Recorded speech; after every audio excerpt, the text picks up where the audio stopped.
কিন্তু সম্মানিত শ্রোতা মণ্ডলী, আসসালামু আলাইকুম। আজকের ক্লাসে আমরা অষ্টম শ্রেণীর 17 পৃষ্ঠা নিয়ে আলোচনা করব।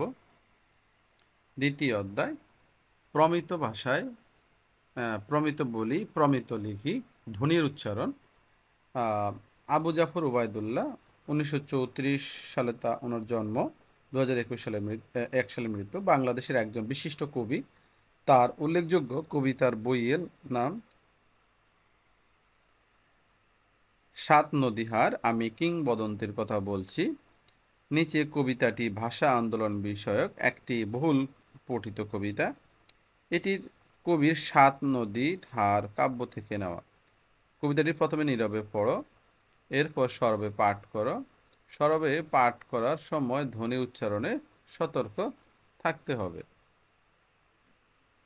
মাগো ওরা বলে, আবু জাফর ওবায়দুল্লাহ, কুমড়ো ফুলে ফুলে নুয়ে পড়েছে লতাটা, সজনে ডাঁটায় ভরে গেছে গাছটা, আর আমি ডালের বড়ি শুকিয়ে রেখেছি।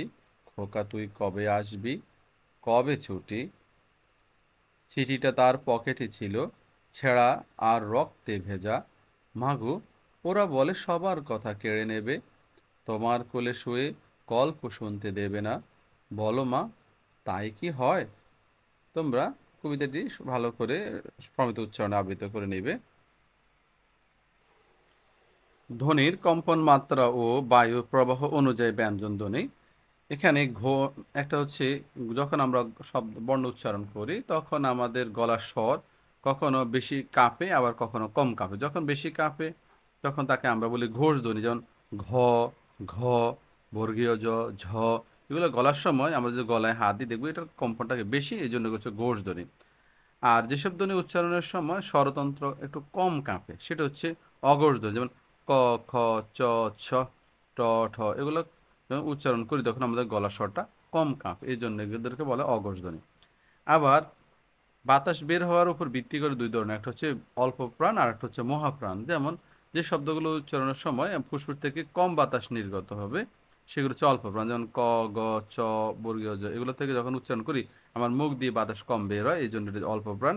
আর এই কিছু ধ্বনি আছে যেগুলো উচ্চারণ করার সময় ফুসফুস দিয়ে বেশি বাতাস মুখ দিয়ে আমাদের বের হয়, যেমন খ, ঘ, ছ, ঝ, ঠ।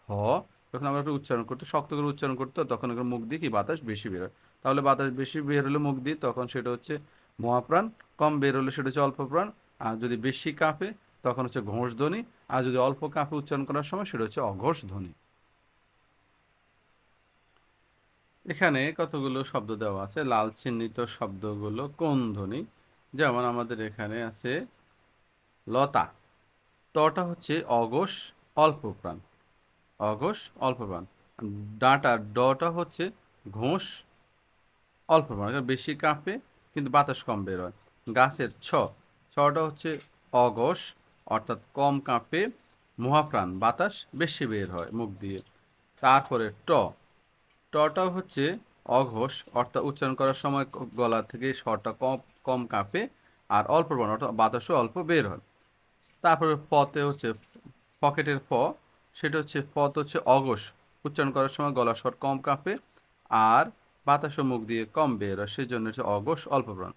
ভেজার ভটা হচ্ছে ঘোষ মহাপ্রাণ, অর্থাৎ ভ উচ্চারণ করার সময় গলার স্বরটা বেশি কাঁপে এবং ঘটা উচ্চারণ করার সময় আমার মুখ দিয়ে বেশি বাতাস বের হয়। তারপর দেরিতে ধটা হচ্ছে ঘোষ অল্প প্রাণ। কথার থটা হচ্ছে অঘোষ মহাপ্রাণ।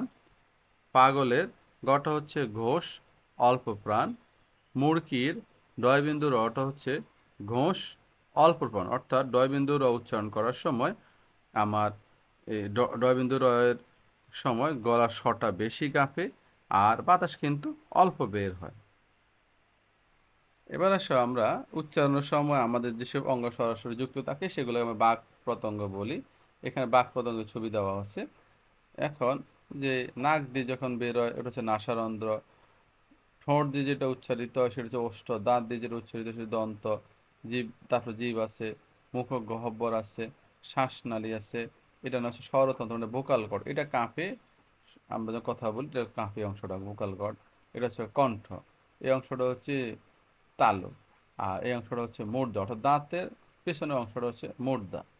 যে শব্দগুলো দাঁতের পিছন থেকে উচ্চারিত সেগুলো হচ্ছে মূর্ধা জাতীয় শব্দ বা বর্ণ।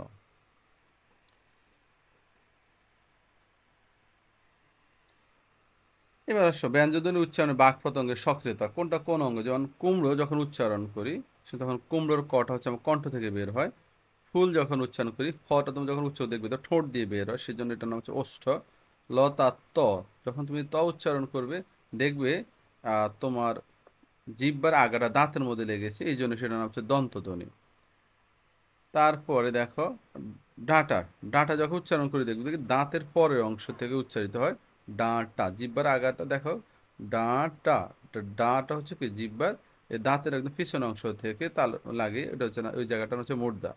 এবং গাছ উচ্চারণ করবে স, তোমার সটা জিহ্বা দেখবে যে জিহ্বার তালুর সাথে লাগে, সেটা হচ্ছে তালু। তারপর ছুটি টটা দেখো দাঁতের পিছনের শক্ত অংশ থেকে, সেই জন্য ওর অংশ হচ্ছে মুর্দা। পকেটের পটা বের হয় আমাদের ঠোঁট থেকে, সেই জন্য এটা হচ্ছে ওষ্ঠধ্বনি। তারপরে ভেজার ভ, ভটা আমার ঠোঁট থেকে বের হয় এই জন্য সেটা দেখবা এটার নাম হচ্ছে ওষ্ঠধ্বনি।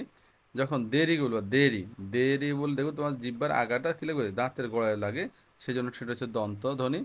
কথা, থা যখন বলবা তখন দেখবে জিহ্বার আগাটা দাঁতের গোড়ায় লাগে, এই জন্য সেটা হচ্ছে দন্তধ্বনি।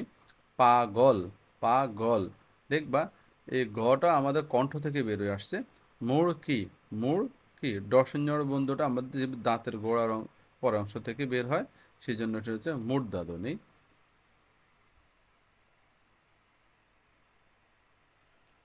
এবার আমরা দেখি উচ্চারণ ধ্বনি অনুযায়ী ধ্বনির প্রকার।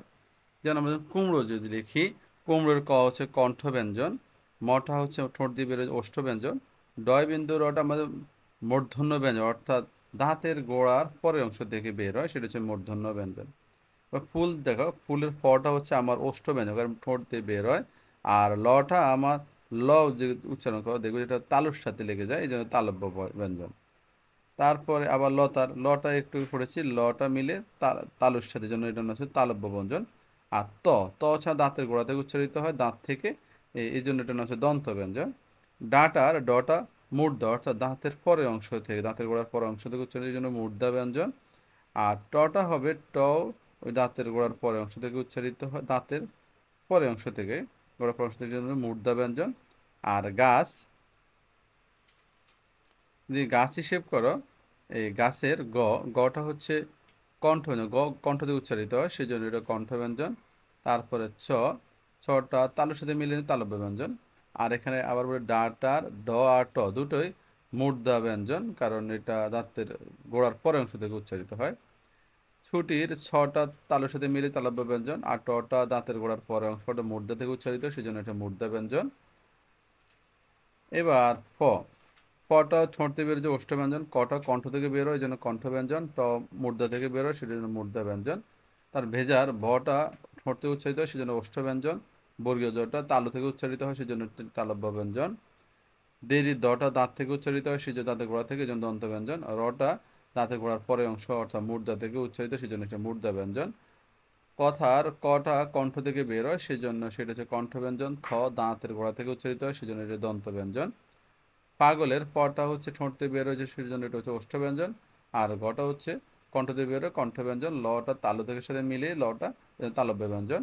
মুরগির মটা ঠোঁট থেকে উচ্চারিত হয় সেজন্য এটা ওষ্ঠ ব্যঞ্জন। ডয় বিন্দু র দাঁতের গোড়ার পরে অংশটা মূর্ধ থেকে উচ্চারিত হয় সেজন্য সেটা হচ্ছে মূর্ধা ব্যঞ্জন।